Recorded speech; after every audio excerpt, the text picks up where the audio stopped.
අයිබෝන් සුබ උදෑසනක් කඳුරට ගුවන්විදුලියත් කෘෂිකර්ම දෙපාර්තමේන්තුවේ ගුවන්විදුලි ගොවි සේවාවේ කඳුරට ඒකකයත් ඔබ වෙත ගෙනෙන අස්වැන්න ගුවන්විදුලි වැඩසටහන. අද තරමක් වැසිබර උදෑසනක් අපි ආරම්භ කරන්නේ.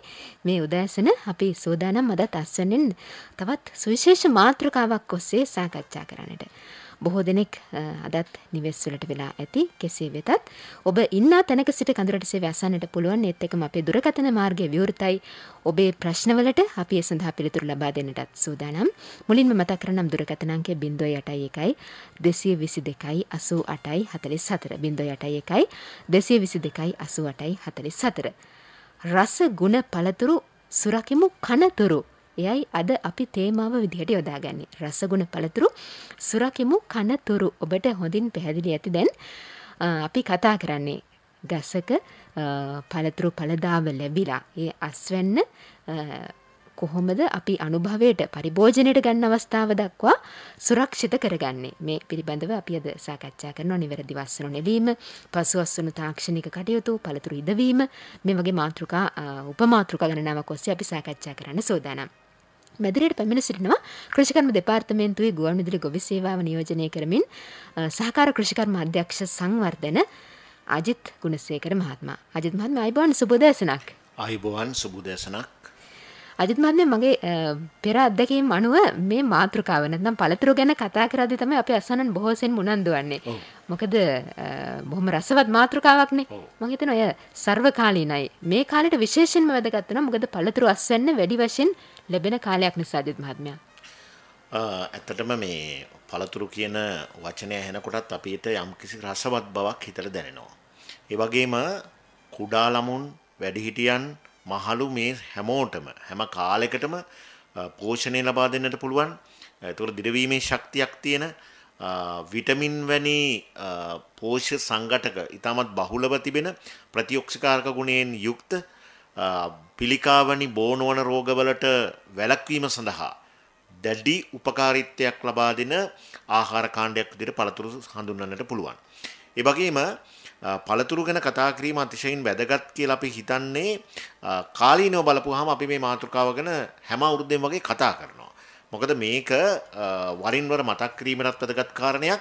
එක පැත්තකින් බලපුවාම කෘෂිකර්ම දෙපාර්තමේන්තුව වාර්ෂිකව පළතුරු පර්යේෂණ හා සංවර්ධන ආයතනයේ මූලිකත්වයේ ඇතිව අවස්ථා කිහිපයකදීම ප්‍රදර්ශන පැවැත්වුවා ග්‍රෑම් 200 පළතුරු ප්‍රදර්ශනය කියලා. ඒ තුලින් උත්සාහ කළේ අපේ දෛනික ආහාර වේලට අවම වශයෙන් ග්‍රෑම් 200ක්වත් පළතුරු අඩංගු කරන එක සෞඛ්‍ය සම්පන්න ජීවිතයක් සඳහා වැදගත් කියන හේතුව මත. ඒ වගේ බලපුවාම පළතුරු ගැන කතා කිරීම හැමදාම කතා කරත් වැදගත් වෙනවා. අනික තමයි බොහෝ දෙනෙක් මේ පළතුරු කියන දේ ඇතැම් වෙලාවට හිතනවා මේක නිකන් සුඛෝපභෝගී ආහාර කාණ්ඩයක් කියලා. අපි අර ගන්න ප්‍රධාන ආහාර එළවලු ටික එහෙම නැත්නම් ඔය අපි මස් මාංශ වශයෙන් හඳුන්වන ප්‍රෝටීන් සංඝටක ඇරුණු විට පළතුරු වලට වෙනම මුදලක් වැය කිරීම වැඩිපුර සල්ලි තිබුණොත් විතරයි කරන්න පුළුවන් කියලා නිකන් හැඟීමක් තියෙනවා. අජිත් මහත්මයා දැන් ඔය தත්ත්වය බොහෝ දුරට අපිට හඳුනා ගන්න ලැබෙන්නේ නාගරික සහ අර්ධ නාගරික ප්‍රදේශවල.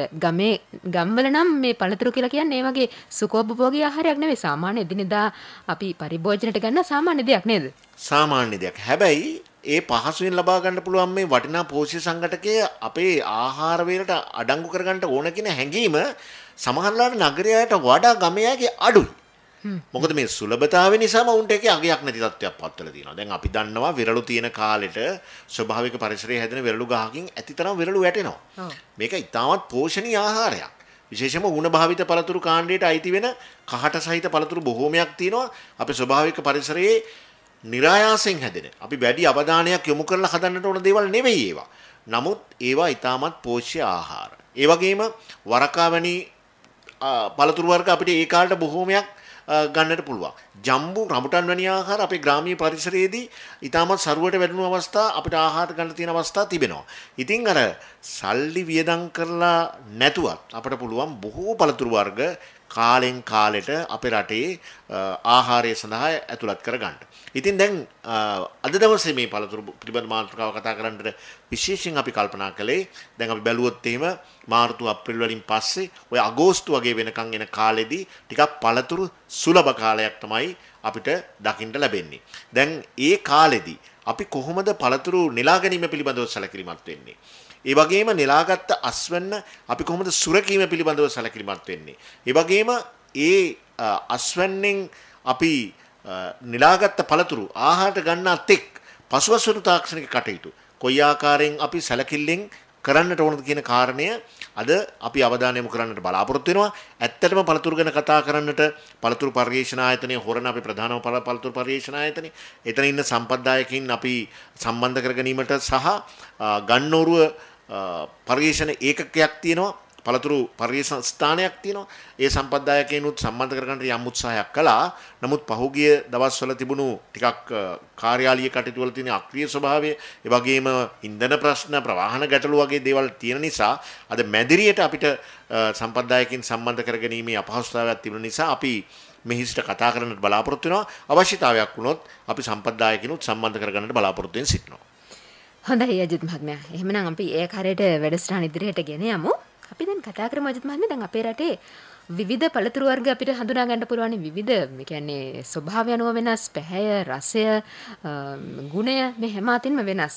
ඉතින් මේ වගේ පළතුරු ගත්තාම වෙළඳපොලේදී ඒ පළතුරු වලට ආවේනික පැහැය, සුවඳ, රස සහිත පළතුරු අපිට දකින්නට ලැබෙන්නේ නැහැ. අපි ගහෙන් නෙලා ගත්තේ නැත්නම් ගහේ ඉදිලා බිමට වැටිච්ච පළතුරු වල තියෙන රසය වෙළඳපොලෙන් මිලදී ගන්න තියෙන පළතුරු වල ඇතැම් විට දකින්නට මේ අපි රට වෙනින් ලැබෙන්නේ නැහැ නේ අජිත් මහත්මයා. මොකක්ද එහෙම වෙන්නේ හේතුව? ඇත්තටම අපේ රට පුදුම වාසනාවන්ත රටක්.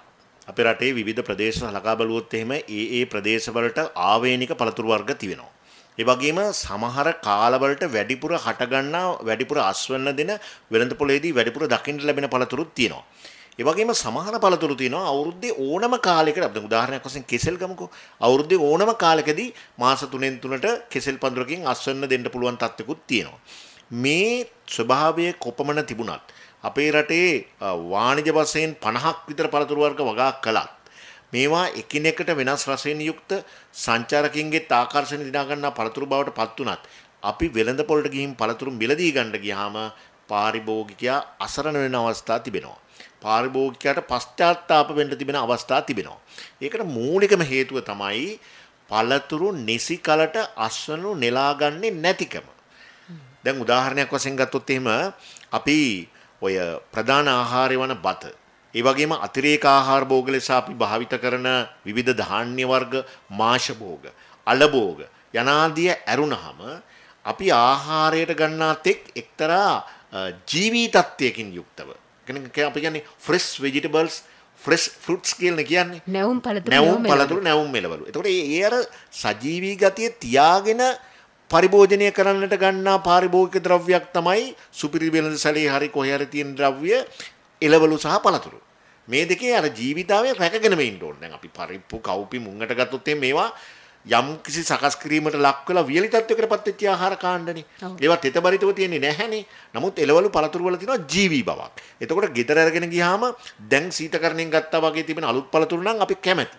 අලුත් එළවලු නම් අපි කැමැති. හැබැයි මේ කාණ්ඩ දෙක අපි සලකපුවාම දැන් එළවලු අපි ගොඩාක් වෙලාවට නෙලාගන්නේ මෝරන්ට කලින්. අපි දන්නවා දැන් බණ්ඩක්ක ටිකක් එහෙම තෝරාගන්න ගියාම අපි ගෘහණියන් එහෙම අර අග නමල බලනවා මේ නැවෙන සුළු එහෙම නැත්නම් අර හයිය ගතියෙන් තියනවාද කැඩෙන්නේ නැතුව එහෙම නැත්නම් ටික් ගාලා කැඩිලා යනවාද කියලා. ඉතින් සමහරලාට දවස් දෙක තුනක් ගියාම ওই බණ්ඩක්කා ගොඩේ අර තුඩ හරිය එකක්වත් නැහැ. මොකද ඔක්කොම ටෙස්ට් කරලා බලනවා මේක පැහිලාද නැද්ද කියලා. ඊට පස්සේ මෑ කරලා වගේ දෙයක් ගන්න ගියාම හොඳට ඇට බේරිලා ටිකක් හයියට වගේ තියෙනවා නම් රළු ගතියක් තියෙනවා නම් මොකද එළවලු කල් යනකොට පැහෙනකොට කෙඳි ගතියක් ඇති වෙනවා. දැන් විශේෂයෙන් වැටකොළු වගේ එළවලු. වැටකොළු විශේෂයෙන්ම අපි වැටකොළු කොස්ස ගන්න ඕනේ ඇඟ තුලට සුද්ධ කරලා නේ. ඒතකොට ඒවා යම් කාලයක් තියෙනවා. ඒ කාලේදී අස්වැන්න නෙලාගත්ත පරක් වෙච්ච හැටි. සමහරට දිනේ දෙක ගිය ගමන් ඒකේ ගුණාත්මය නැති වෙනවා. රළු ගතියක් ඇති වෙනවා. කෙඳි සහිත ස්වභාවයක් ඇති වෙනවා. ඒක නිසා සමස්තයක් වශයෙන් ගත්තාම වැඩිය මෝරන්ට කලින් තමයි එළවලු අපි ආහාරයට ගන්න අස්වැන්න නෙලානේ. හැබැයි පළතුරු වල තත්ත්වයක නෙවෙයි. ඊටමත් හොඳින් මෝරපු අවස්ථාවේ පළතුරු අස්වැන්න නෙලා ගැනීම තමයි ඊටමත් වැදගත් වෙන්නේ. මේක ඉදවන්ට ඉදිච්ච එකක් වෙන්න පුළුවන්, නැති වෙන්න එකක් වෙන්න පුළුවන්. කඩල ඉදවන එකක් වෙන්න පුළුවන්. නැත්නම් ගහෙන් කෙලින්ම කැඩුවට පස්සේ ඉදෙන්නේ නැති පළතුරක් වෙන්න පුළුවන්. එහෙම අපි කතා කරනවා ඉදිරියට. එහෙම බලපුවාම පළතුරු කොහොම වෙතත් නිසි කලට අස්වනු නෙලා ගැනීම ඉතාමත් වැදගත්. මේකේ වගකීම නිෂ්පාදකයටත් තියෙනවා. පළතුරු අලෙවි කරන්න මේ ගහට ගිහිල්ලා කඩන ඒ වාණිජ කටයුත්ත කරන මිනිස්සයාටත් තියෙනවා. ඒ වගේම මේක තොග වශයෙන් එකතු කරන වෙළඳ ව්‍යාපාරිකයටත් තියෙනවා. සිල්ලර කඩේටත් මේ වගකීම තියෙනවා. දැන් මෙහෙමනේ වෙන්නේ. දැන් අපි අඹ ගහක් බදු ගත්තොත් එහෙම. මුදලාලි කෙනෙක් ඇවිල්ලා වැඩිපුර අඹ තියෙන තැනකට ගිහිල්ලා ගෙදර ගෙවත් නෙමෙයි ගස් කීපයක් තියෙනවා නම් ඒ කාලේට අඹ ගස් බදු ගන්නවා. ඒ කියන්නේ දැන් එතකොට මොකද කරන්නේ? මේක තෝර ඉන්නේ නැහැ. අනික තමයි තවම අපේ රටේ තිබෙනවා වාණිජ මට්ටමින් වගාවන් තියෙනවා බීජ වලින් හැදිච්චි විශාල අතුපතර විහිදිච්චි වනාන්තර වගේ ගස් හැදිච්චි වගාවන් තමයි තියෙන්නේ. කිසිම නඩත්තුවක් නොකරපු හිතු මතේට අතුපතර විහිදී ගිය මහ විශාල දැවැන්ත ශාක. ඔව්. එතකොට ඒ වගේදී දෙතුන් වතාවක් නැගලා එක එක මට්ටමට පැහිච්ච ගෙඩි කඩා ගන්නටත් අපේ කට්ටිය උනන්දු වෙන්නේ නැහැ. ඒක අපි සකස් කිරීමට යන වියදම් පැත්තෙන් බැලුවත් වැඩි කියලා සලකනවා. ඒක නිසා මොකද කරන්නේ? එකවර ගෙඩි ටික ඔක්කොම කඩා ගන්නවා. එතන තියෙනවා ඇත්තටම ප්‍රමාණවත්ව මෝරපු නැති ඒවා. ඒ වගේම සමහර ඒවා තියෙනවා ඕනෑමට වැඩි දිච්ච ගෙඩි දෙක තුනක් තියෙන්න පුළුවන්. නමුත් වැඩිපුරම වෙන්නේ ප්‍රමාණවත්ව මෝරපු නැති, පරිණත වෙච්චි නැති, නියම වර්ණය, නියම සුවඳ, නියම රසය, නියම යුෂ ප්‍රමාණය ලැබිච්ච නැති ගෙඩි. එතකොට මොකද වෙන්නේ? මේවා ටික දවසක් වෙළඳ පොලේ තිබ්බහම ඒවා දුර්වල වෙනවා. නරක් වෙනවා. රැලි ගැහෙනවා. ඒ වගේ තියෙන අර පෙනුම, ඒ වගේ තියෙන පැහැය, ඒ වගේ තියෙන රස නැති වෙනවා. මේක තමයි පසුවස්වනු හානිය කියන්නේ. ඒවා සම්පූර්ණයෙන්ම ඉවත් කරන්න සිද්ධ වෙනවා. මේක ලොකු පාඩුවක් වෙනවා වගේම පාරිභෝගිකයටත් කරන අසාධාරණයක්. ඇතැම් වෙලාවට අපිත් මේ කෘෂිකර්මය ගැන කතා කරාට, පළතුරු පිළිබඳව කතා කරාට අපිට උනත් ඇතැම් වෙලාවට අඹ පාර්සලයක් එම ගෙදර අරන් ගියොත්, අඹ ගෙඩි 7-8ක් අරන් ගියොත් බොහෝ වෙලාවට අඹ ගෙඩි 3-4ක්වත් නියම වෙලාවට කඩපු නැති ගෙඩි වෙන්න පුළුවන්.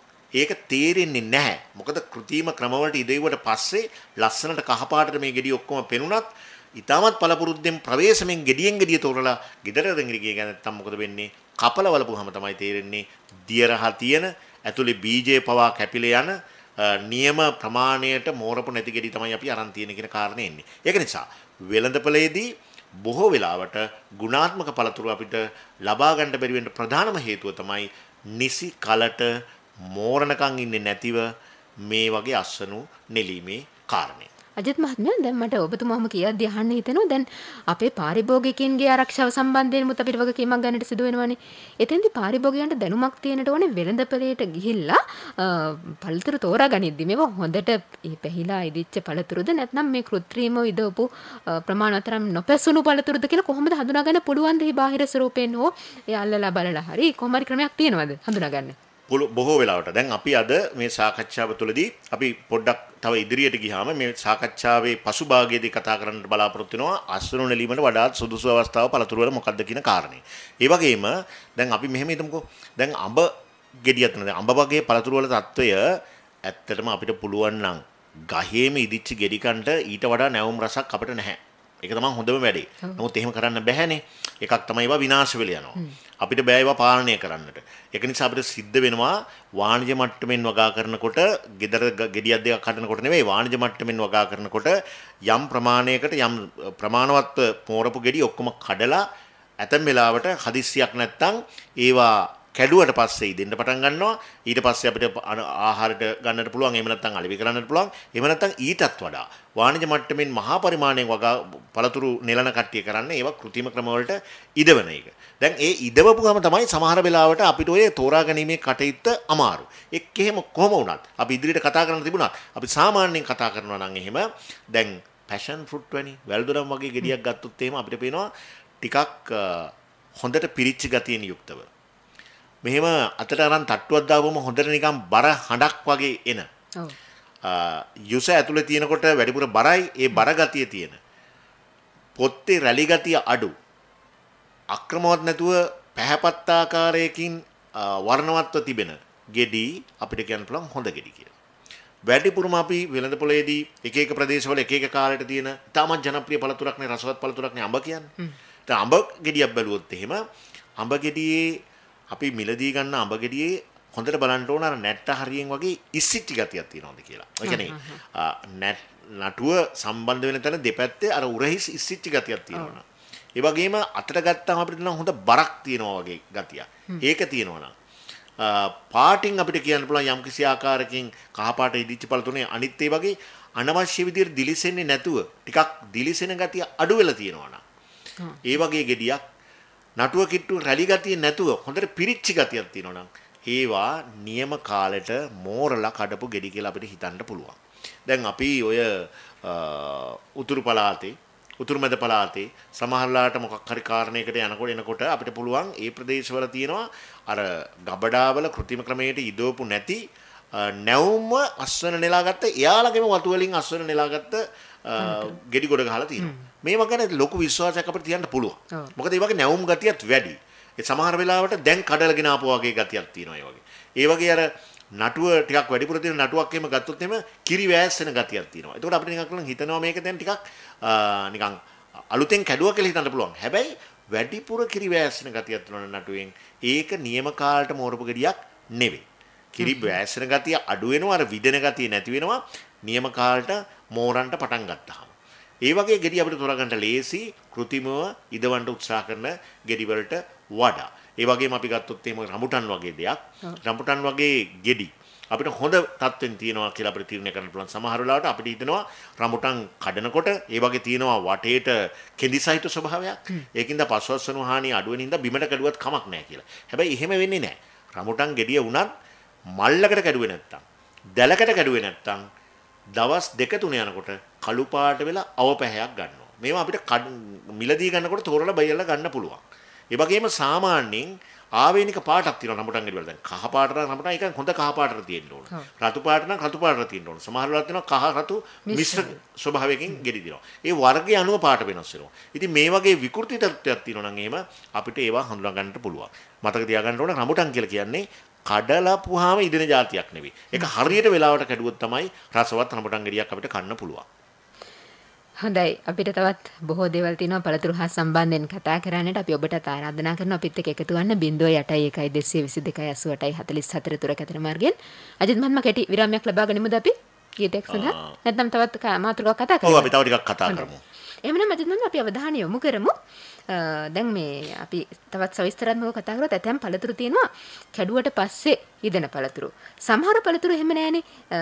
කැඩුවට පස්සේ දෙන්නේ පැහිලා ඉදුණට පස්සේ තමයි අපි කඩාගත්තේ යුත්තේ. අපි වෙන වශයෙන් කිව්වොත් මොනවද මේ පළතුරු කොහොමද හඳුනාගන්නේ? මේක හරි වැදගත් කාරණයක්.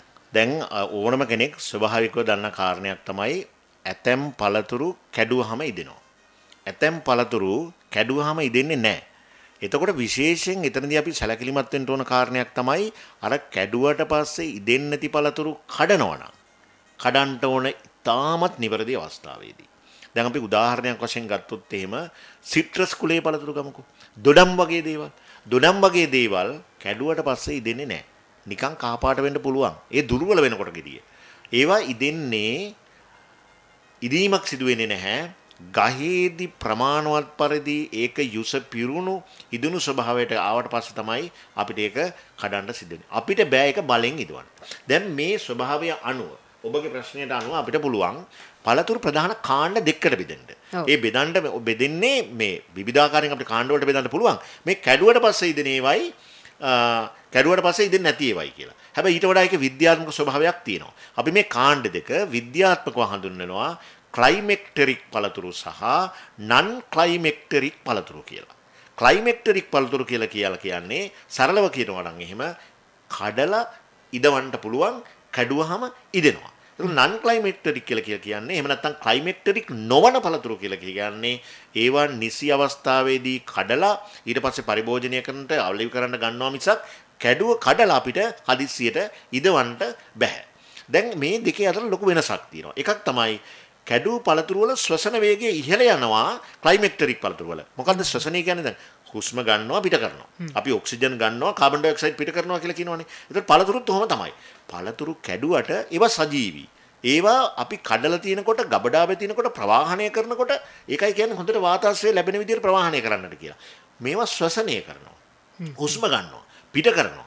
එතකොට මේ ස්වභාවය වේගවත් වෙනවා ක්ලයිමෙක්ටරික් පළතුරු වල. කියන්නේ කඩපුවාම ඉදෙන පළතුරු වල. නමුත් non climateric පළතුරු වල එහෙම නැත්නම් climateric නොවන පළතුරු වල ශ්වසන වේගයේ වෙනසක් වෙන්නේ නැහැ. ඒක දිගට යනකොට වෙන්නේ ක්‍රමක්‍රමයෙන් අඩු වෙන එක. ශ්වසන වේගයේ වැඩිවීමක් සිද්ධ වෙන්නේ නැහැ. අනිත් එක තමයි මේ climateric කාණ්ඩයේ පළතුරු වල එතිලීන් වායුව වැඩි වශයෙන් නිපදවනවා. ඒ කියන්නේ පළතුරු ඉදීගෙන එනකොට එතිලීන් කියන වායුව ස්වභාවිකව නිපදවීමේ හැකියාවක් ක්ලයිමැක්ටරික් පළතුරු වලට තියෙනවා. හැබැයි ක්ලයිමැක්ටරික් නොවන පළතුරු වලට එතිලීන් වායුව ඉතාමත් අඩුවෙන් තමයි නිපද වෙන්නේ. ස්වභාවයෙන් අපි සංසන්දනාත්මකව බලුවොත් එහෙම ක්ලයිමැක්ටරික් පළතුරු වල වැඩිපුර එතිලීන් නිෂ්පාදනය වෙනවා. එතකොට අපි අර කියපු කතාව ඔබ අහපු ප්‍රශ්නේ සමහර පළතුරු නෙළුවට පස්සේ අස්වැන්න නෙලා ගත්තට පස්සේ ඉදෙනවා කියන එකෙන් හඳුන්වන්නේ ක්ලයිමැක්ටරික් කාණ්ඩය කැඩුවට පස්සේ ඉදෙනවා. ක්ලයිමැක්ටරික් නොවන කාණ්ඩයේ නෙළුව පසු ඉදීමක් සිදු වෙන්නේ නැහැ. එතකොට මේ ස්වභාවය අපි තේරුම් අරගෙන ක්ලයිමැක්ටරික් පළතුරු කෘත්‍රිමව ඉදවන්න පුළුවන්.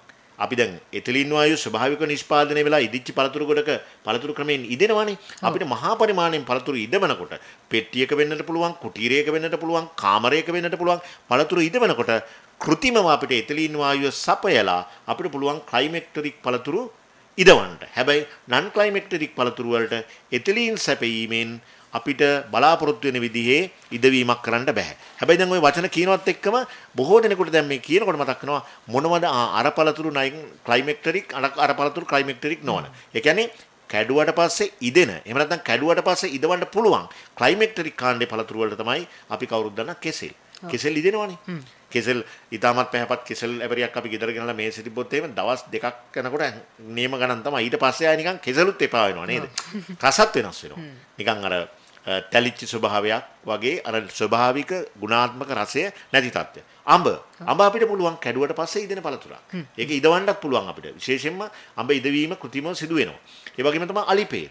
අලිපේර පැහැදිලිවම අපි දන්නවා කැඩුවට පස්සේ දවසෙන් දෙකෙන් ඉදෙනවා. ගොඩක් තිබ්බොත් එහෙම එකවර කන්න බෑ. දෙක තුනක් උදගේ දවස්කට කනවනම්. දූරියනුත් එහෙමයි. දූරියන් වලත් ඒකනේ දූරියන් ඉතාමත් ලපටි අවදියේදී කඩලා ඒවා ඉදෙනවනේ කැඩුවට පස්සේ ඉදවන්න පුළුවන්නේ. මේකම වාසියක් වෙනවා. ඉතාමත් ඇල් රහ තියෙන, දිය රහ තියෙන දූරියන් සමහර වෙලාවට වෙළඳ පොලේ දකින්න පුළුවන්. හැබැයි නිසි කලට ඉදිලා වැටෙන දූරියන් ගෙඩියක් අපිට ආහාරට ගන්න පුළුවන් නම් ඉතාමත් රසවත්.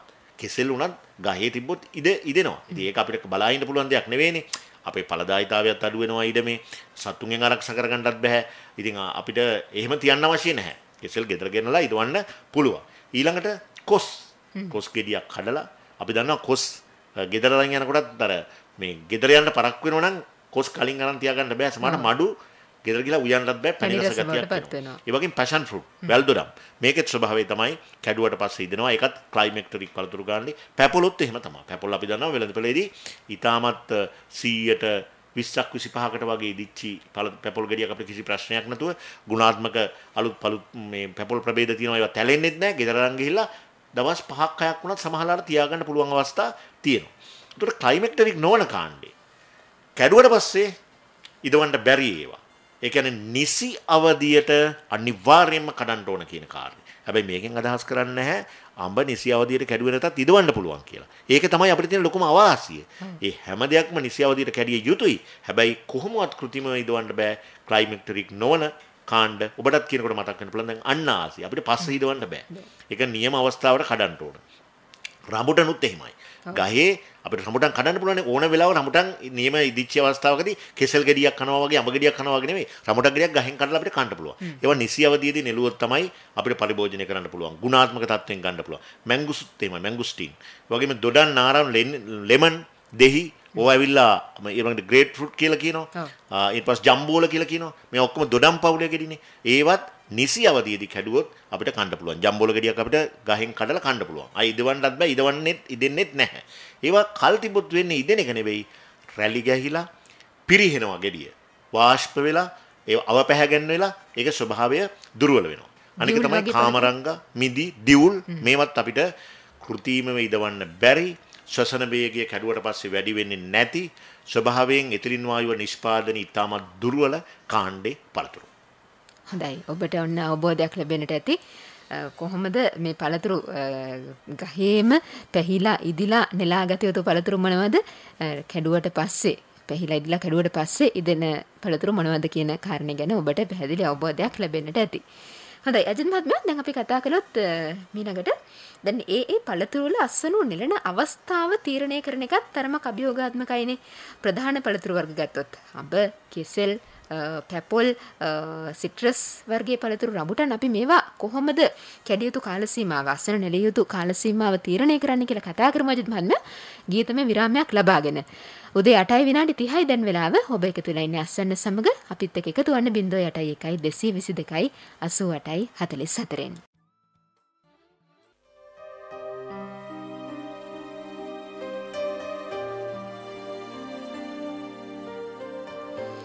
උදේ 8යි විනාඩි 33යි දැන් වෙලාව. අස්වන්න සමගින් ඔබ එකතු වෙලා ඉන්නේ රසගුණ පළතුරු සුරකිමු කනතුරු. එයයි අද අපි සාකච්ඡා කරමින් ඉන්නේ. අපිත් එක්ක එකතු වෙලා ඉන්නේ අද කෘෂිකර්ම දෙපාර්තමේන්තුවේ ගුවන්විදුලි ගොවි සේවාවේ කඳුරට ඒකකයේ සහකාර කෘෂිකර්ම අධ්‍යක්ෂ සංවර්ධන අජිත් ගුණසේකර මහත්මයා. අජිත් මහත්මයා අපි දැන් ගීතය අහන්න කලින් මතක් කරා ඊළඟට අපි කතා කරනවා කියලා විවිධ පළතුරු වල අස්වනු නෙලන අවස්ථාව කොහොමද අපි තීරණය කරන්නේ? විශේෂයෙන්ම අපි ගත්තොත් අඹ, කෙසෙල්, පැපොල්, සිට්‍රස් වර්ගයේ පළතුරු රඹුටන් මේවා කොහොමද අපි දැන් තමයි මේ අස්වන නෙලන්න සුදුසුම කාලේ කියලා තීරණය කරන්න කියලා. කොහොමද අජිත් මහත්මයා අපි ගැන තීරණය කරලා ලැබෙන්නේ? ඇත්තටම මේ අඹ කියන පළතුර අපි ඉස්සෙල්ලත් සඳහන් කළා මේ වෙළඳපළේදී බොහොම තෝරලා බේරලා ගත යුතු. සමහර වෙලාවට වෙලෙන්දන්ගේ තියෙන නොදැනුවත්භාවය හෝ නොසලකිල්ල මත හරි මේවා සැපයන ගබඩාකරුවන්ගේ තිබෙන නොසලකිල්ල මත හෝ වාණිජ පරමාර්ථයෙන් බොහෝ වෙලාවට ව්‍යාපාරිකයින් නිසි ආකාරයෙන් අස්වනු නෙලන්නේ නැති නිසා මේවා පරිහරණය කිරීමේ දුර්වලතාවයන් මත ගොඩක් වෙලාවට අඹ කැඩුවට පස්සේ විවිධ රෝගවලට ගොදුරු වෙනවා. ඒතනදී ඇන්ත්‍රැක්නෝස් කියන රෝගය අඹ වලට විතරක් නෙවෙයි නෙළූ පළතුරු වලට බොහෝ විට හැදෙන රෝගයක්, දිලීර රෝගයක්. මේ රෝගය කුණු වීමේ තත්ත්වයක් තියෙන රෝගයක්. මේ රෝගය. ඒ වගේම නටුවක කුණු වීමේ ස්වභාවය. අපි දැකලා තිනවා අඹ ගෙඩි දීගෙන එනකොට කුණු වෙන තත්ත්වයක් තියෙනවා නටුව ආශ්‍රිතව. මෙවැනි රෝග විශාල වශයෙන් ඇති වෙලා අඹ ගෙඩි අපතේ යනවා නිසි කලට නෙළුවේ නැත්තම්. මේ අපේ රටේ තියෙන ඔය පළතුරු වර්ග වලින් අඹ ගෙඩි අඹ වලට පිටරටවල් වලත් යම් ඉල්ලුමේ අඩු තත්ත්වයක් ඇති වෙන්න හේතුවක් තමයි දැන් නම් ඉතින් ටොම් EJC වැනි අඹ වර්ග සහ තවත් හොඳ ප්‍රභේද කෘෂිකර්ම දෙපාර්තමේන්තුව මගින් හඳුන්වා දී තිබෙනවා. පිටරටවල් වල ඉල්ලුමට සරිලන ආකාරයෙන් අපිට සැපයීමක් කරන්නට පුළුවන් අඹ ප්‍රභේද. කොහොම වුණත් අර කෙඳි සහිත ස්වභාවය නිසාත් මතු පිට පොත්තේ තිබෙන ගුණාත්මක පෙනුම නැත්නම් ආකර්ශනීය පෙනුම නැතිකම නිසාත් ගොඩක් වෙලාවට අපේ අඹ පිටරටවල් වල ප්‍රතික්ෂේප කිරීමකට ලක් වෙන අවස්ථා තිබෙනවා. ඒ වගේම ගොඩක් එකවර කඩනකොට මම ඉස්සෙල්ලා කිව්වම තොගේට කඩනකොට ලපටි ගෙඩි පවා කඩන නිසා අඹවල අස්වනු නිලීමෙන් පස්සේ විවිධ හේතු නිසා පසු අස්වනු හානිය අස්වන්නේ අපතේ යාම වැඩි තත්ත්වයක් තියෙනවා. ඒක හින්දා අඹ ගෙඩි කඩනකොට මෙන්න මේ වෙලාව අඹ ගෙඩි කඩන්න හොඳයි කියන තීරණයට අපිට එන්න පුළුවන් පොදුවේ ගන්න පුළුවන් ලක්ෂණ තියෙනවා. දැන් අපි බැලුවොත් එහෙම විලාඩ් ඔබ දන්නවා විලාඩ් කියන අඹ ගෙඩි ජාතිය ටිකක් විශාලත්වයෙන් අඩු. ගෙවතු ආශ්‍රිතවත් වගා කරන්න පුළුවන් බොහොම ආකර්ශනීය පෙනුමක් තියෙන බද්ධපලයක් ගත්තොත් එහෙම පෙනුමක් තියෙන අඹ ජාතියක්. ඒවා ටිකක් රතු පාටට හුරු වෙනවා. එතකොට අර රෝස රතු පාට වගේ වෙන අවස්ථාවේදී විලාඩ් ගෙඩි නෙලීමට තරම් ප්‍රමාණවත්ව පැහිලා තියෙනවා කියලා කියන්න පුළුවන්. ඉතින් අපිට මොනවා වුණත් අහඹු ලෙස ගෙඩියක් කරන් කපලා බලපුවාමත් ශක්තිමත් විදියට බීජය තියෙනවා නම් මේ නිසි පරිදි පැහැගැන් වෙලා තියෙනවා නම් අපිට අඹ ගෙඩියක් කඩලා බලලා අභ්‍යන්තරයේ ස්වභාවය අනුව තීරණය කරන්න පුළුවන්. නමුත් මහ පරිමාණයෙන් තියෙනකොට අර මං ඉස්සෙල්ලා කියපු උරහිස් වල තිබුණු ඉස්සුණු ස්වභාවය නටුවෙන් දෙපැත්තේ තියෙන ගෙඩිය උඩ කොටස ඒ වගේම දිලිසෙන බව අඩු වෙච්ච ස්වභාවය දැන් ලපටි අවස්ථාවේ දිලිසෙන බව වැඩි මේක පැහැගෙන එනකොට කඩන්න සුදුසු තත්ත්වයටපත් වෙනකොට දිලිසෙන ස්වභාවය අඩුයි අනික තමයි කිරි අර නටුවෙන් කඩපුවම කිරි වෑස්සන ගතිය අඩු වීම හොඳින් පැසුණු ගෙඩි වල ඒ තත්ත්වය තියෙනවා ඒ වගේම අපි මේරු ගෙඩියක් ගත්තොත් එහෙම ජලයේ ගිලෙන ස්වභාවයක් තියෙනවා. ඒකෙමුත් අපිට හොඳ ඒක දර්ශකයක්, ඉන්ඩිකේටර් එකක්. ඒක. ඒ වගේම මේ පොදුවේ ගත්තාම අපි මාංශය පරීක්ෂා කරලා බලපුවාම ඒකේ අර තැඹිලි පාටට වගේ ටිකක් අර ලස්සන පාටක් තියෙනවා. ඒ පාට තියෙනවා නම් කෙඳි ස්වභාවය හොඳින් අපිට කපනකොට දැනෙන ස්වභාවයට තියෙනවා නම් අපිට ඒ අඹ ගෙඩි කඩන්න පුළුවන්. ඉතින් ප්‍රායෝගිකව මේ පිළිබඳ හොඳ දැනීමක් තියෙනවා වගාකරුවන්ට නැත්තේ නැහැ. මේ පාලනේ මේ විදියට නිරීක්ෂණය කරලා වැඩේ පහසුවෙන් කරන්න පුළුවන්. පසුවස්වනු හානිය අවම තත්ත්වයට පත් කරගන්න පුළුවන්. ඇත්තටම අර පාරම්පරික බීජ වලින් බීජ වගාවන් වලට නෙවෙයි ඇත්තටම අපිට බත් දැන් ඕන තරම් අවුරුදු වසර ගණනාවක සිට කෘෂිකර්ම දෙපාර්තමේන්තුව වාණිජ වගාවන් සඳහා වුණත් ලබා ගන්න පුළුවන් වෙන විදිහේ ගුණාත්මක බද්දම්බ පෙළ හඳුන්වලා දෙනවානේ. ඉතින් මේ බද්දම්බ පෙළ වලින් වගාවක් දාගත්තොත් අපිට මේ කටයුතු ඔක්කොම පහසුයි. මොකද ඒකේ ඕනට වැඩි උස යන්නෙත් නැහැ. පරීක්ෂා කිරීමත් පහසුයි. අර මීටර 4-5කට වැඩි ඒතකොට උස යන්නේ නැහැ. අපිට පුළුවන් ඉනිමගක් වුණත් තියලා හේතු කරලා කඩන්නට. ඒතකොට මේ හැම දෙයක්ම පහසුයි. පරීක්ෂා කිරීමත් පහසුයි, තෝරා ගැනීමත් පහසුයි, අසවල නෙලීමත් පහසුයි. අසවල ගුණාත්මක භාවයත් වැඩි. වැඩි. ඒතකොට මම ඔය කියපු අවස්ථාවේ තත්ත්වය තියෙනවා නම් ඒවා කඩන්න හොඳ තත්ත්වය තියෙනවා. අපි පස්සේ කඩන විදිය, ඒවා පරිස්සම් කරන විදිය බලන්න පුළුවන්. අද නම් මේ අඹ ප්‍රභේද ගණනාවක් තියෙනවානේ. විවිධ නම් වලින් හඳුන්වන මේ හැම අඹ ප්‍රභේදයකටම ඔබතුමා කිව්වේ ලක්ෂණ බලපානවාද? මෙන්න මේ අවස්ථාවේ තමයි නෙලීම තීරණය කළ යුත්තේ කියන එක අඹ හැම ප්‍රභේදයකටම පොදුයිද? ඔව් ඇත්තටම පොදුයි. එතකොට ඔය කියන ලක්ෂණ ඔක්කොම බලන්න ඕනෙත් නැහැ. දැන් සමහර වෙලාවට අඹ ගෙඩියේ ස්වභාවයේ ස්වරූපය අනුව වෙනස් වෙන්න පුළුවන් නේ. එතකොට අපි දැන් හිතුවොත් මම කිව්වා උරහිස් උසිටි ගතිය තියෙනවා. දැන් සමහර අඹ ගෙඩි තියෙනවා ඒ වගේ උරහිස් උසිටි ගතිය නෙවෙයි. ටික දිගටි ස්වභාවයෙන් තියෙන ගෙඩි තියෙනවා. එතකොට අපිට අනේ වෙනත් සාධකයක් සලකලා බලන්න පුළුවන්. එතකොට ඒ ඔය කලින් සඳහන් කරපු සාධක වලින් කිසියම් ලක්ෂණයක් දෙකක් පරීක්ෂා කරලා අපිට පුළුවන් මේ අඹ ගෙඩි ඉදුණා කියලා කියන්න. අර පාටින් තමයි අර වැඩිපුරම විලාට් කියන අඹ ප්‍රභේදයේ අර රතු රෝස පාට ගැන අපි වැඩිපුර සැලකිල්ලක් යොමු කරන්නේ. ඒ වගේම අපේ රටේ ඉතාමත් ජනප්‍රිය වර්ග ගොඩාක් දකින්න පුළුවන් තවත් පළතුරක් තමයි කෙසෙල් කියන්නේ. කෙසෙල් අර වාරයට කතා කරන පළතුරකට වඩා අවුරුද්දේ බොහෝ අවස්ථාවන් වලදී අපිට ගන්නට පුළුවන් පළතුරක්. ඒ වගේම ඕනෑම කාලයක අස්සන නෙලා ගන්න පුළුවන් නේද? අස්සන නෙලා ගන්න පුළුවන්. දැන් අපි අමතර කාර්යයක් විදිහට කිව්වොත් එහෙම කෙසෙල් වල පඳුරු පාලනය කියලා එකක් තියෙනවානේ. ඒ පඳුරු පාලනයේදී අපි කියනවා නිතරම ගස් තුනක් තියාගන්න විදිහට පඳුරු පාලනය කරන්න කියලා. ඒ කියන්නේ දැන් අවුරුද්දක අපි චක්‍රය ගත්තොත් වගා චක්‍රය ගත්තොත් දැන් ඔන්න අද කැනක් කපන්න පුළුවන් තත්ත්වකින් තියෙනවා නම් අනික තියෙන්නට ඕන නිකන් පීඩන ස්වරූපේ. ඒ කියන්නේ මුහ එළියට එන තත්ත්වයෙන් තියෙන්න ඕන අනික. මොකද තව මාස 3කින් ඒකෙන් අපිට අසල් නෙලා ගන්න පුළුවන්. එතකොට ඊළඟට මතුවෙන මොරෙයියත් ඊට මාස 3කට පස්සේ වගේ පරතරයට එන විදිහට තමයි පඳුර පාලනය කරන්නට ඕනේ. ඒ කියන්නේ අස්වර නෙලා ගන්න අවස්ථාවේ තිබෙන කෙසෙල් ගහට අමතරව තව ගස් 3ක් විතර පරතරයකට අපිට පවත්වා ගන්න පුළුවන්. එතකොට දැන් මේ කෙසෙල් වල තත්ත්වය තමයි සාමාන්‍යයෙන් සති 12ක් යනවා කෙසෙල් කණක් අස්වර නෙලා ගැනීම සඳහා. අපිට ඒක ගණන් හදන්න පුළුවන්. අර මල් පිපීමේ දිනේ එහෙම නැත්නම් කෙසෙල් මුහ ඇති වෙනවා කියනවනේ. එතන ඉඳන් සති 12ක් ගණන් කරත් හරියනවා මේක. හැබැයි සමහර කෙසෙල් ප්‍රභේද වලට ওই සති 12 කතාව වෙනස් වෙනවා. මම උදාහරණයක් වශයෙන් කිව්වොත් එහෙම ආනමාළු ඇම්බන් වගේ කෙසෙල් වලට අර මල් පිපීමේ අවස්ථාවේ සිට මාස 3ක් සති 12කින් අස්වැන්න නෙලා ගැනීමට හොඳ තත්ත්වයට පත් වෙනවා. මේ ගණන් කරන එක ඉතාමත් හොඳයි. පඳුරු ගොඩක් තියෙනවා නම්. ලකුණු කරගන්න පුළුවන් අපිට ගහේ. ඊට පස්සේ ඇඹුල් කෙසෙල් වලත් එහෙමයි මාස 3යි තව සතියක් විතර යනවා. ඒ කියන්නේ සති 12යි 13ක් විතර යනවා. ඒ වගේම කෝලි කුට්ටු වලට මාස 4ක් විතර කාලය ගත වෙනවා. සාමාන්‍ය ටිකක් වැඩිපුර මාස 4ක් කියලා කියන්නේ සති 16ක් විතර ගත වෙනවා. ඊළඟට සීනි කෙසෙල් වලට මාස 4යි තව සති 2ක් විතර යනවා. ඒකට ඒකටත් ටිකක් වැඩිපුර කල් යනවා නියම තත්ත්වයට අස්වැන්න නෙලා ගැනීම සඳහා කැන කපන්න. පුවාලු වලට තමයි වැඩිම කාලයක් ගත වෙනවා කියලා සාමාන්‍යයෙන් මේ පරීක්ෂකයන් කියන්නේ මාස 5ක් විතර යනවා හොඳ තත්ත්වයේ පුවාලු කනක් ගන්නට කියන කතාව කියනවා. පොදුවේ බොහෝ කෙසෙල් වර්ග සති 12ක් ඇතුළත අපිට අස්වැන්න 12න් 12ට ගන්න පුළුවන්.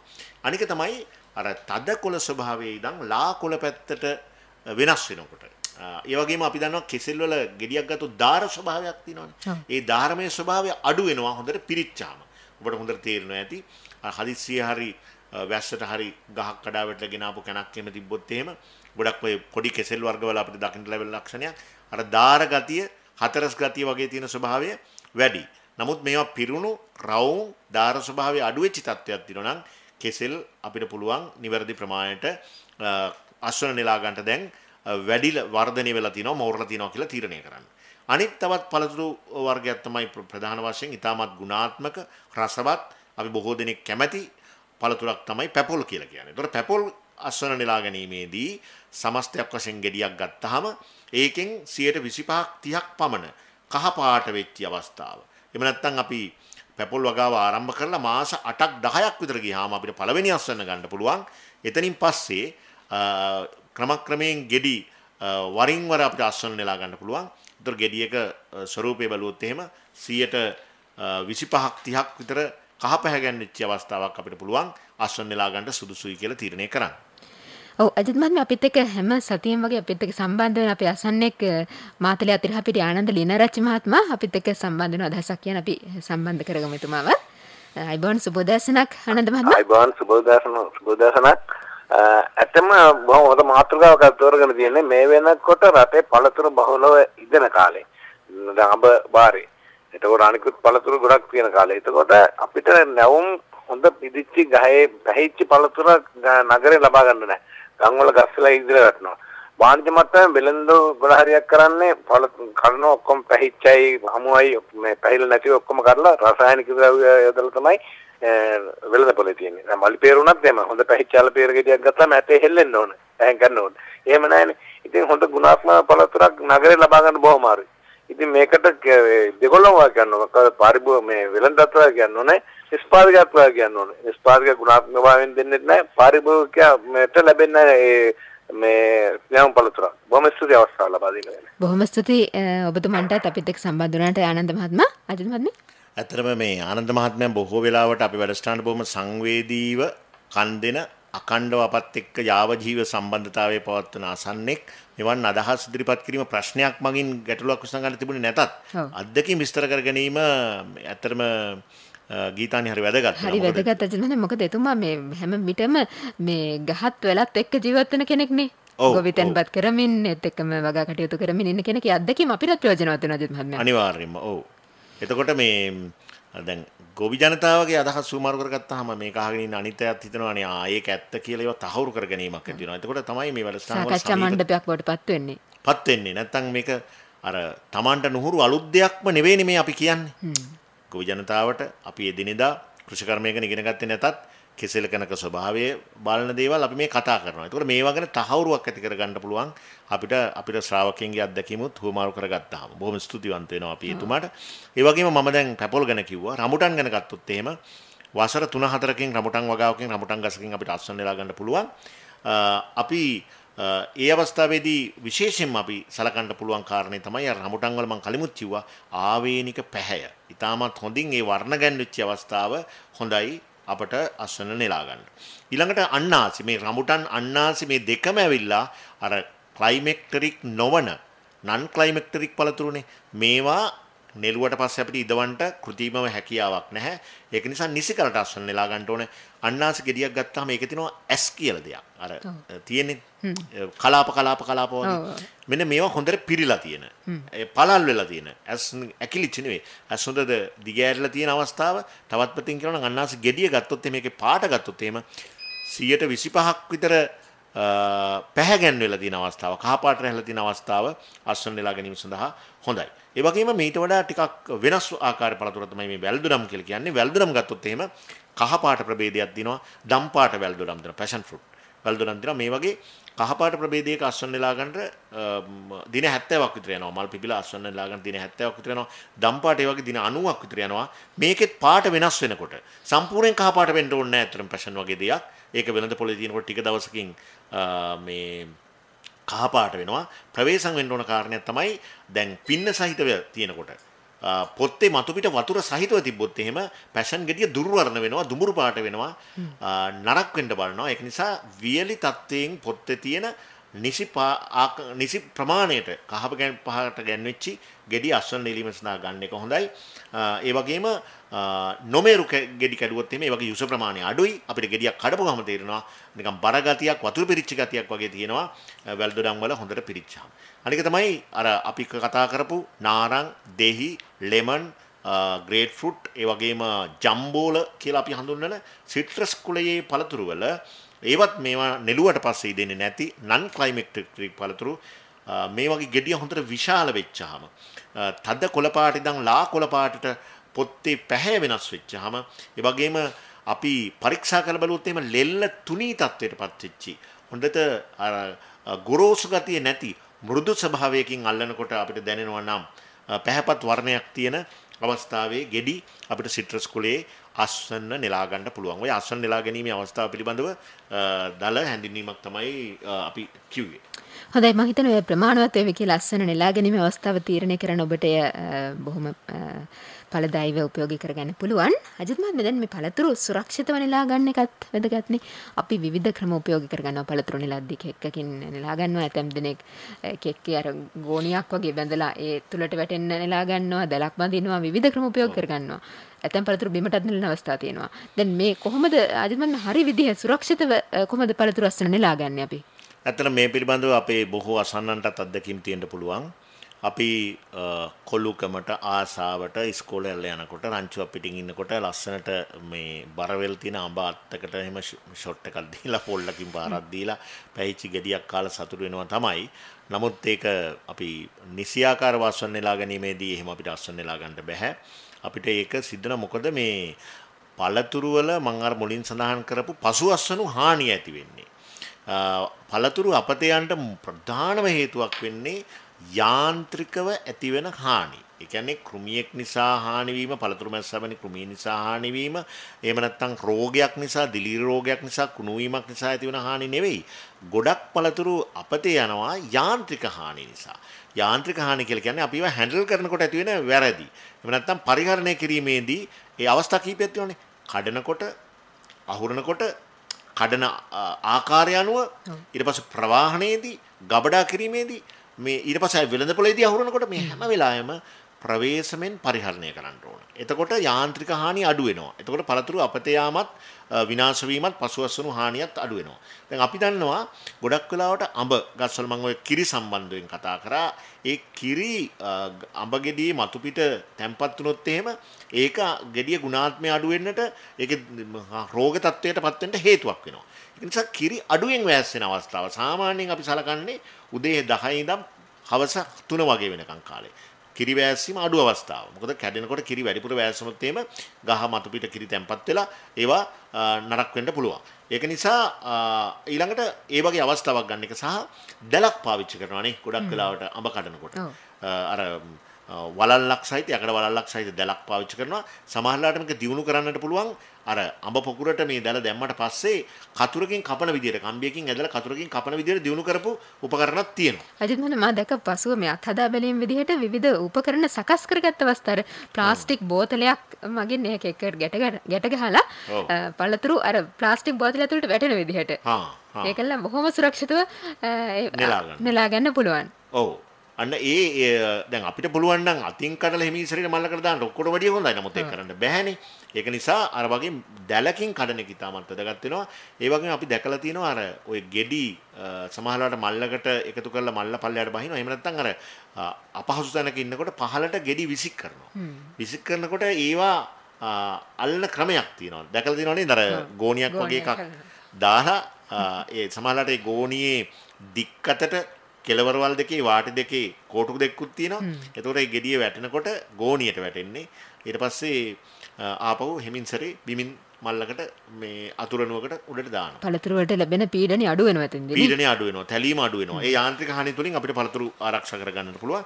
ඒ වගේම තවත් එකක් තමයි මේ අඹ වගේම කෙසෙල් අස්වැන්න නෙලනකොට කෙසෙල් අස්වැන්න නෙලනකොට අපි දන්නවා ප්‍රකට දෙයක්නේ.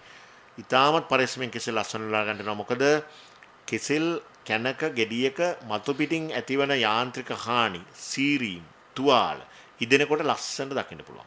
ඒවා ඊටමත් අවලස්සන විදිහට තමයි ඊට පස්සේ ගෙඩිය පේන්නේ. කඩනකොට හීරිච්ච ගතිය අර කහ පාට ගෙඩිය ඉදෙනකොට තමයි හොඳට පේන්නේ. අර අමුයෙන් කරනකොට ඒක එච්චර පේන්නේ නැහැ. ඒක නිසා සාමාන්‍යයෙන් කෙසෙල් අස්වැන්න නෙලනකොට දෙන්නෙක් මේකට අවශ්‍ය වෙනවනේ. එක්කෙනෙක් ගහ කපලා පාත් වීගෙන එනකොට ගහ අල්ලගෙන මේ මොකක් හරි ආධාරකයකින් දෙබලකින් හරි ගහ අල්ලගෙන හිමින් සැරේ පාත් කරලා කෙසෙල් කන ගහෙන් වෙන් කරාට පස්සේ බිම දික් අතර මේක ගොඩක් වෙලාවට තියන්නේ හිට ගස්සලා තියන්න අමාරුයි. ඒ වෙලාවේදී බිමට කෙසෙල් කොළ හරි මොනවා හරි අතුරනුවක් ගෝණියක් වගේ දෙයක් දාලා දාන එක හොඳයි. ඒ තුලින් අපිට යාන්ත්‍රික හානි පුළුවන් තරම් අඩු කරගන්නට පුළුවන්. ඒ වගේම අපි දන්නවා ගොඩක් වෙලාවට කෙසෙල් අස්වැන්න නෙලව ගන්නවා වගේම පැපොල් අස්වැන්න නෙලා ගැනීමේදීත් යටින් කෙක්කකින් පැපොල් ගෙඩියට යම් තෙරපීමක් ඇති කරලා ඒ ගෙඩිය වැටෙනකොට මල්ලකට වැටෙන ආකාරයෙන් සකස් කරන්නට පුළුවන් උසට පැපොල් ගහ තියෙනවා නම් එහෙම නැත්නම් අපිට ගුණාත්මකව පැපොල් ලගාව පවත්වා නම් අපිට යම්කිසි ආධාරකයක් උඩ නැගලා පහසුවෙන් පැපොල් ගෙඩිය කඩා ගන්නටත් හැකියාවක් තියෙනවා. මෙතනදිත් අපි විශේෂයෙන් සැලකිලිමත් වෙන්න ඕන කාරණේ තමයි යාන්ත්‍රික හානි, කෘමි හානි ඇති නොවන ආකාරයට. යම්කිසි කෘමි හානියක් ඇති වෙන්නට පුළුවන්, යාන්ත්‍රික හානියක් ඇති වුණාට පස්සෙත් රෝගයක් ඇති වෙන්නත් පුළුවන්. ඒක නිසා ගහේ කැරල් සහිතව දුර්වර්ණ වෙන්නේ නැති වෙන විදිහට ගෙඩිය පරිස්සමෙන් නෙලා ගන්න එක, කිරි වැස්සීමට ඉඩ දෙන්න නැතුව නෙලා ගන්න එක හරිම වැදගත් වෙනවා. රඹුටන් කනකොටත් අපි හිතා ගන්න ඕන දෙයක් තමයි ඒක මල්ලකට හරි දැලකට හරි රඹුටන් කඩන එක. අන්තිමට අහුරන කොටත් එහෙම තමයි. වේවල් කූඩයක් වගේ කූඩයකට කෙසෙල් කොළ වගේ මොනවා හරි අතුරුණුවක් දාලා ඒව ඇතුලෙන් තියලා මේ තැම්පත් කරන්න අරින්න ඕනේ. කවදාකවත් රඹුටන් උනත් අර සැහැල්ලු ගතියක් තියෙන කෙඳි සහිත පළතුරක් වුණාට බිමට කඩන එක ඉතාමත් වැරදි. ඒකෙදී ඉතාමත් ඉක්මනින් දවස් දෙකක් තුනක් ගියාම ඒ වැදිච්ච හැමතැනක්ම කළු පාට වෙලා ඒ ගෙඩියේ තියෙන ගුණාත්මක ගතිය ඇතුලේ මදේට හානියක් වෙලා තිබුණේ නැතත් වෙළඳ වටිනාකම නැති වෙන්නට පුළුවන් පරිස්සමෙන් ඒවා නෙළුවේ නැත්තම්. ඔව්. අජිත් මහත්මයා අපි දැන් ඊළඟට අවධානය යොමු කරමු පළතුරු නෙලාගත්තට පස්සේ ඇසිරීම කොහොමද නිවැරදිව සිදු කරන්නේ? ප්‍රවාහණය පිළිබඳව අපි කොහොමද මොන වගේ කාරණා ඔස්සේද සැලකිලිමත් වෙ යුත්තේ කියලා ඉතුරු වෙලා තියෙන කෙටි වෙලාව තුල. ඔව් ඇත්තටම අපි කෙටියෙන් ගත්තොත් එහෙම අඹ වැනි පළතුරු අසුරනකොට මෙන්න මෙහෙම වැදගත් කාරණයක් කියන්න තියෙනවා. දැන් ඔය මම කලින් කිව්වා මේ පළතුරු අසුරන නෙලාගත්තට පස්සේ ඇන්ත්‍රැක්නෝස් දිලීර හානි වගේ රෝග ඇති වෙන්න පුළුවන් කියන කාරණේ. මෙතනදී ඒක ඉතාමත් වළක්වා ගන්න පුළුවන් සරල ප්‍රතිකාරයක් තමයි උණු වතුර ප්‍රතිකාරය. ඒ කියන්නේ අඹ ගෙඩි කැඩුවට පස්සේ අපිට පුළුවන් විනාඩි 3ක් 5ක් අතර වගේ කාලයක් අඹ අස්වැන්න නෙලාගත්තට පස්සේ විනාඩි 3ක් 5ක් අතර කාලයක් මේ පරිස්සමෙන් නෙලාගත්ත අඹ ගෙඩි උණු වතුරේ දාලා ප්‍රතිකාර කරන්න. ඒ කියන්නේ තද්ද නටන උණු වතුරේ නෙවෙයි. බාගෙට රත් වෙච්චි සෙන්ටිග්‍රේඩ් අංශක 50ට වගේ රත් වෙච්චි වතුරේ අඹ ගෙඩි දාලා විනාඩි 3-4ක් තියලා එළියට ගත්තොත් එහෙම ඉතාමත් හොඳ ප්‍රතිකාරයක් මේක. මොකද එකක් අර කිරි වෑසල තියෙන කිරිවත් වීමේ කටයුත්තත් මේකෙන් සිද්ධ වෙනවා. ඒ වගේම මේවා පසුකාලීනව පසු අස්වනු රෝග විදිහට එන ඇන්ත්‍රැක්නෝස් වැනි දිලීර හානි වලින් වළක්වා ගැනීම සඳහා මේ ප්‍රතිකාරය ඉතාමත් වැදගත් වෙනවා. ඉතින් වාණිජ මට්ටමින් කරනකොට මං හිතන්නේ මේක එච්චර අපහසු ප්‍රතිකාරයක් නෙවෙයි.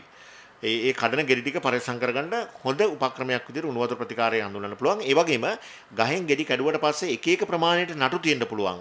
අඹ ගෙඩියේ ඒක පුළුවන් තරම් නටුව කෙටි වෙන විදිහට කඩල ඉවත් කරන එක වටිනවා. මොකද නටුවේ ඉහළ කිරිගතිය වැඩි, ගෙඩියට කිට්ටුව කිරිගතිය අඩුයි. ඒකින්ද දිගට නටුව හිටින්න නැතු වෙන්න මේවා කරන්නට ඕනේ. පස්සේ අපි ලෑලි පෙට්ටියක වගේ අසුරලා ප්‍රවාහණය කරන්න සකස් කරනකොට මේ සඳහා ලී පෙට්ටිය යොදා ගන්න පුළුවන්. යම් අතුරණුවක් මත පොලිතීන් හෝ එහෙම නැත්නම් අපි සරකොත් එහෙම ස්ටයිරිෆෝම් කියලා තියෙනවා. රිජිෆෝම් වලට සමාන ද්‍රව්‍ය තියෙනවා. පැපොල් ගෙඩිය ආවරණය කරලා, ඇපල් ගෙඩිය ආවරණය කරලා එවැනි අතුරණුවකින් තට්ටු වශයෙන් අපිට අඹ ගෙඩි පැතලි අතට අහුරන්නට පුළුවන්. කොහොමත් අපනයනයේදී කාඩ්බෝඩ් පෙට්ටි වල පිටරට අඹ යවනකොට තට්ටු 2-3ක් දාන්නේ. එක තට්ටුවකින් තමයි අඹ තැම්පත් කිරීම ප්‍රවාහනය සඳහා කටයුතු කිරීම තිබෙන්නේ. විශේෂයෙන් සැලකිලිමත් වෙන්න ඕන දෙයක් තමයි අඹවල ගත්තත් කෙසෙල් වල ගත්තත් ප්‍රවාහනයේදී ඉතාමත් වැදගත් කාරණයක් තියෙනවා. ඒක තමයි මූලිකම කාරණේ. අපි ප්‍රවාහනය කරනකොට හොඳ වාහනය සඳහා පාවිච්චි කරන්නට ඕනේ. එකින් එක උඩට තදට ගොඩ ගසන්නට හොඳ නැහැ. හොඳ වාතාශ්‍රයක් ඒ වාහනයට ලැබෙන්න ඕනේ. තැලෙන්නේ නැති ලී පෙට්ටි, ඒ වගේම ප්ලාස්ටික් බකට්ස් වගේ දේවල්, ප්ලාස්ටික් කූඩ වගේ දේවල් මේ සඳහා පාවිච්චි කිරීම ඉතාමත් වැදගත් වෙනවා. වාතාශ්‍රය බොහෝ විට වැදගත් වෙනවා. එහෙම නැත්නම් කාබන් ඩයොක්සයිඩ් ප්‍රතිශතය වැඩි වෙලා ඒ වගේ රස වෙනස් වෙලා ගුණාත්මය පිරෙහෙන්න පුළුවන්. ඔව් අජිත් මහත්මයා මේ පසු අස්වනු රෝග නැත්නම් පශ්චාත් අස්වනු රෝග ඒවා වළක්වා ගැනීම ගැන අපි තවදුරටත් කතා කරනවද? පොදුවේ කිව්වොත් අඹ වගේ දේවල් වලට උණු වතුර ප්‍රතිකාර කරන ඒවාට අමතරව පසු අස්වනු හානි අවම කරගන්න තියෙන හොඳම වැඩේ තමයි අස්වැන්න නෙලාගත්තට පස්සේ ওই කිරිවැනි දේවල් වැස්සීම වළක්වන විදිහට තියා ගැනීම, යාන්ත්‍රික හානි අවම වෙන විදිහට පරිස්සමෙන් මේ ගෙඩි පරිහරණය කිරීම, හැන්ඩල් කිරීම සහ ගුණාත්මක ප්‍රවාහනයක් සඳහා හොඳ වාහන යොදාගෙන අර එහාට මෙහාට හදිස්සියට බ්‍රේක් ගහන්න නැතිව හොඳ භාජන බල මේ පළතුරු අරගෙන යන ගමන් ඒවා ආරක්ෂිතව නිසි ස්ථානවලට රයි යන එක තමයි යාන්ත්‍රික හානි අඩු වෙන එක. යාන්ත්‍රික හානි අඩු වෙන තරමට ඒවා පරිහරණය කිරීම සහ නිසි කලට අස්වනු නෙලා ගැනීම රෝගවලට පාත්‍ර වීම අඩු කරන්න හේතු වෙනවා. පළතුරු කෘත්‍රිමව ඉදවනවා නම් එය අත්‍යවශ්‍යයි නම් කොහොමද නිවැරදිව සිදු කරන්නේ? මම හිතන්නේ අජිත් මහත්මයා මේක පුළුල් වශයෙන් කතා කළ යුතු කාරණාවක්. අපි කෙටියෙන් කිව්වොත් ඉදවීම සඳහා විවිධ රසායනික ද්‍රව්‍ය ගේනවා. බෙහෙත් ජහල ඉදව පළතුරු කියලා අපි සාමාන්‍යයෙන් විෂය කියලා හඳුනනවට එහෙම එකක් නැහැ. කෘෂිකර්ම දෙපාර්තමේන්තුව නිර්දේශ කරන රසායනික ද්‍රව්‍ය තමයි එත්‍රල්. එත්‍රල් මගින් ගෙඩි ඉදවනකොට මේ සඳහා ඉතාමත් වැදගත් වෙනවා එත්‍රල් කියන රසායනික ද්‍රව්‍ය විවිධ වෙළඳ නම් වලින් තියෙනවා. අපි එතිප්‍රෝන් කියලා තියෙන පුළුවන් විවිධ නම් වලින්. මේ රසායනික ද්‍රව්‍යයෙන් අපි ඉදවන ආකාරය තමයි වැදගත්. ඒක මම ඉතාමත් කෙටියෙන් කියන්නම්. අපිට තව විනාඩි කීයක් විතර තියෙනවද ගීතානි? විනාඩි 2යි උපරිම. හොඳයි. මෙහෙමයි එත්‍රල් වලින් පළතුරු ඉදවන විදිමේදී මුලින්ම සැලකිලිමත් වෙන්න ඕන දෙයක් තමයි එත්‍රල් නියම ප්‍රමාණයට ගැනීම ඉතාමත් වැදගත් වෙනවා. ඒ ද්‍රාවණය හදාගැනීමේ මිලිලීටර 1 ලීටර එකකට දාන්නේ. ඒ වගේම හුණු දිරමේ සඳහා යොදා ගන්නවා එත්‍රල් අර විදියට දියරේ හදාගෙන හුණු දිරේකට දැම්ම ගමන් එතිලීන් වායුව නිෂ්පාදනය වෙනවා. එතිලීන් වායුව නිෂ්පාදනය වෙනකොට මේ වායුව තමයි පළතුරු වල ගැටීමට ඉඩ සලස්වන්නට ඕනේ. ඒ සඳහා හොඳින් ආවරණය කරපු විවෘත නොවු පෙට්ටියක් පළතුරු ප්‍රමාණය අනුව පෙට්ටියක් කුටීරයක් හෝ කාමරයක් යොදා ගන්න පුළුවන්. එහෙනම් එතිලීන් වායුව නිෂ්පාදනය කළා ඒ වායුව සහිත කුටීරය තුල පළතුරු ඉදවන්නට හැරෙනවා මිසක් අපි ස්ප්‍රේ කරන්නේ නැහැ.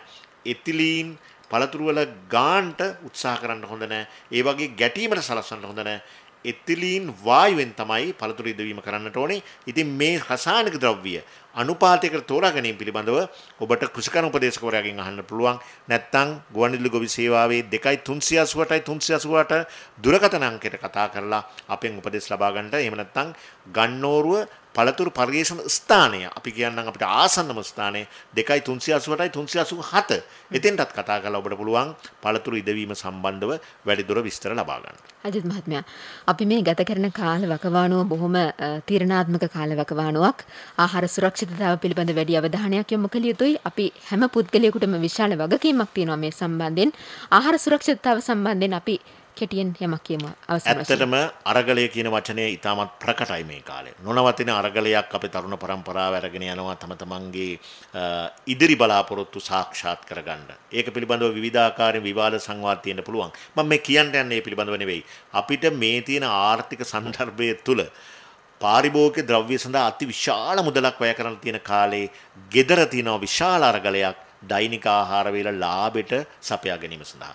ඒ නිසා අපිට සිද්ධ වෙනවා ඉඩ ඇති ප්‍රමාණයට පළතුරු පැලයක් මිරිස් පැලයක් හිටවගෙන සුරක්ෂිත බඳුනක් යම්කිසි විකල්ප ක්‍රමයකට ගිහිල්ලා වගා මල්ලක හරි මේ වගාව පවත්වා ගන්නට. ඒ වගේම අපේ මුතුන් බිත්තන් එදා කියපු වැඩිපුර අස්වනු තියෙන කාලෙට කොස් ටික වේලාගෙන යලි අවස්ථාවකට ප්‍රයෝජනට ගන්න පුළුවන් වෙන විදිහට දෙල් ටික වේලාගෙන යලි අවස්ථාවකට ප්‍රයෝජනට ගන්න පුළුවන් වෙන විදිහට ගොරකවැනි දේවල් වේලාගෙන යම්කිසි Tamanට තියෙන සරල තාක්ෂණයක් උපයෝගී කරගෙන කල් තියාගෙන ආහාර සංරක්ෂණය කරගෙන ඉදිරියේදී ආහාර අනුභව කිරීම සඳහා බොහොම සුරක්ෂිතව අර පිරිමැස්මෙන් කටයුතු කරනවා නම් මම හිතනවා ඒක ඉතාමත් වැදගත් මේ කාලේ අවධානය යොමු කරන එක.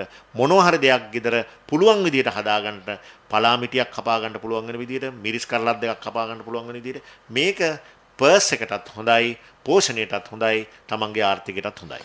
හොඳයි අජිත් මහත්මයා අපි ඉදිරි අස්වැන්න වැඩසටහනවලදී හැම දවසකම මේ වෙනුවෙන් මිනිත්තු කිහිපයක් වෙන් කරමු. ඔබට හිතන්නට යමක් අපි ඉදිරිපත් කරනවා ආහාර සුරක්ෂිතතාව සම්බන්ධයෙන්. අද අපි කතා කළේ රසගුණ පළතුරු සුරකිමු කනතුරු මේ මාතෘකාව යටතේ සම්ප්‍රදායකත්වය ලබා දෙමින් අද අපිත් එක්ක එකතු වුණේ කෘෂිකර්ම දෙපාර්තමේන්තුවේ ගුවන්විදුලි ගොවි සේවාවේ කඳුරට ඒකකයේ සහකාර කෘෂිකර්ම අධ්‍යක්ෂ සංවර්ධන අජිත් ගුණසේකර මහත්මයා. අජිත් මහත්මයා බොහොම ස්තුතියි අපිට ලබා දුන් දායකත්වයට. බොහොම ස්තුතියි. අපි හමුවෙමු ලබන සතියේ ඔබට අස්වැන්නෙන් සපිරි සුබ සතියක් ප්‍රාර්ථනා කරනවා. මම ගීතා නේකනායක අදත් අස්වැන්න නිෂ්පාදනය කළේ කඳුරට සේවයේ සහකාර අධ්‍යක්ෂ සමන් ජයරත්න මහතා.